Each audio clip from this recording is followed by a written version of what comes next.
Okay, so I want to show this colt. She hasn't had that much riding on her.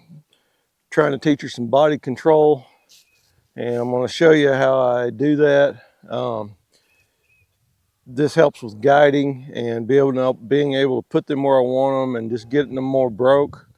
And we'll start at a jog because a walk doesn't really have enough impulsion to get what I want. So I'm just going to jog around here. I'll try to talk you through it.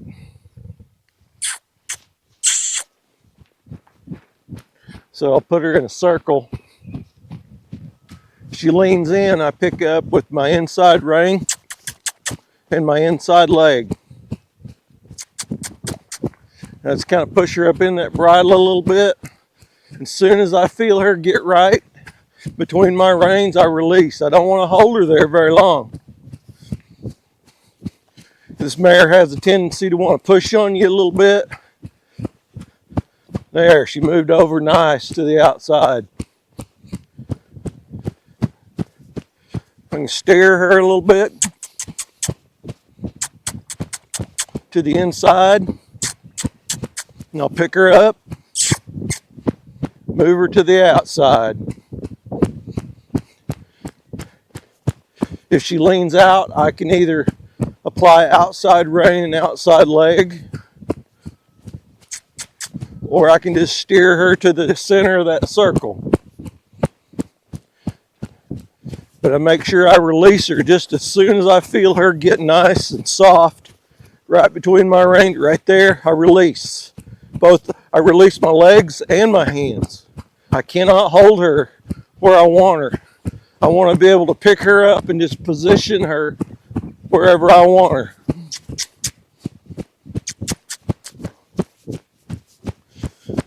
And I'll steer her across the center of that circle and go the other way.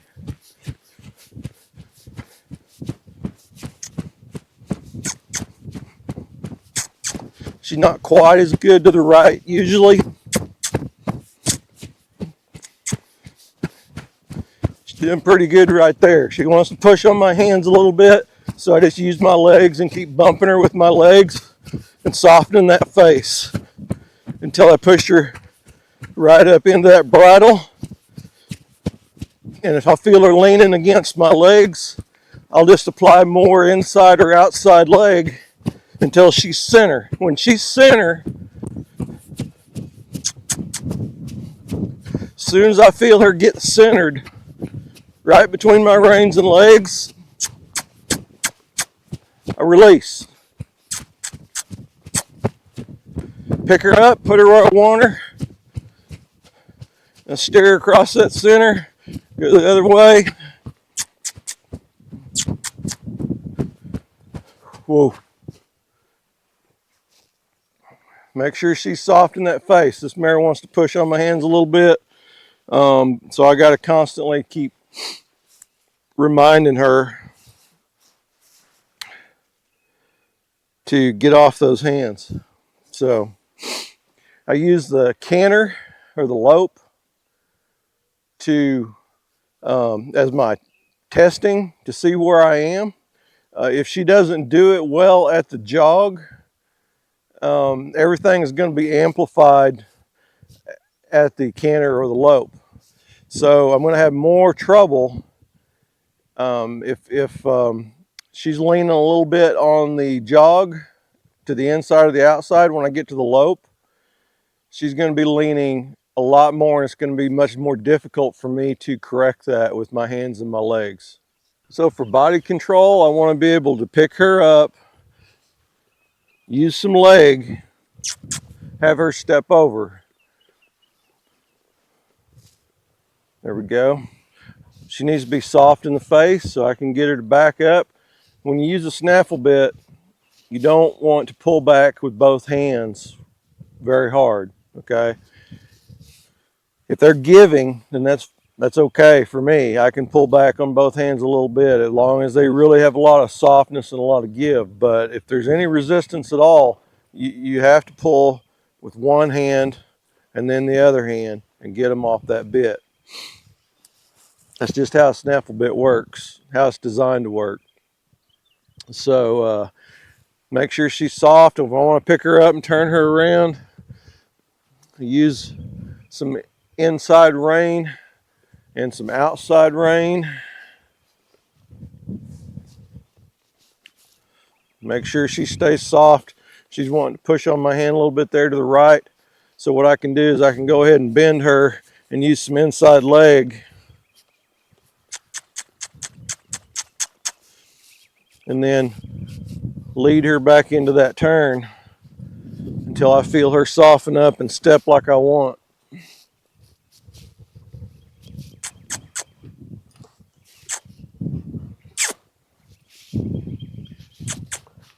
Don't want to drill her too hard on that.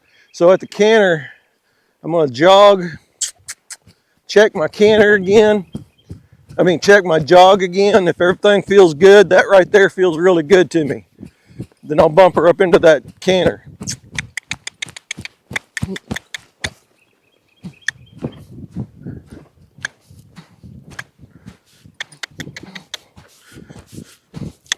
I'm doing all the same things that I was doing at the jog, trying to maintain that softness.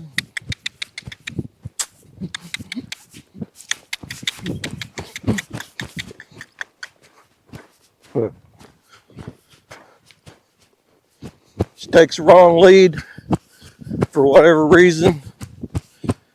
Break her down. Ask her again. See if she'll steer. Whoa. Ask her to stop. Back her off that stop a little bit. I'm not after a big stop on her right now. To me, that I can get the stop later if I want it, but the guide and keeping her soft in that face and body position, body control, and somewhat the turnaround is what is more important to me than a big stop right now. We're going to go the other way. I'm going to check out my jog. Push her up into the jog.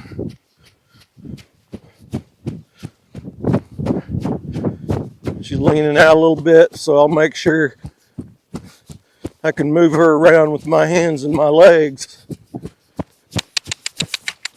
There, she wanted to take the wrong lead.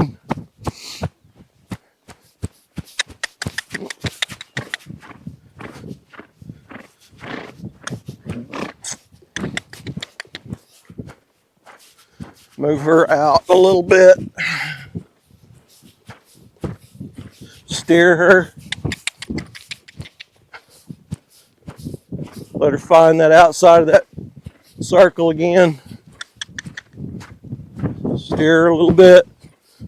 Whoa. There we go. I just asked her to stop, tried to really sit down and not pull on her. I can't be pulling on this mare into that stop a whole lot because she already wants to push on my hand a little bit. So I'm just going to make it worse if I just really pull hard and try to make her stop. So I try to do everything I can with my body to cue her to stop. And that time she stopped a little bit better. So working on that neck rein just a little bit. Want to get a little one-handed, see if I can get her to just to step across a little bit with that neck rein. And it's kind of hard if you're at a standstill. It's easier if you got a little bit of forward motion. So I just move my hand over and let her turn. As soon as I feel her give and move that way, I release. Ask her to give and move that direction, nice and soft, and then I release. So to reiterate, I get her pushed up in that bridle a little bit, soften that face, make sure she's right between my reins. I can't emphasize how important this is to a horse like this right here. This works on keeping her soft in that face and allows me to push her with my reins and my leg, mainly my leg. Push her out, out, out, out. Steer her. Change directions. Steer. Whoa, nice. She did really good that time. So she's allowing me to steer her and she's not pushing on my hands. Normally on a colt this green, I wouldn't be driving them up into that bit like that as much. But with her, it really helps me to maintain softness in the face while I'm teaching her to give to my hands and my legs and position that body where I want and keep that everything centered right between my reins, right between my legs.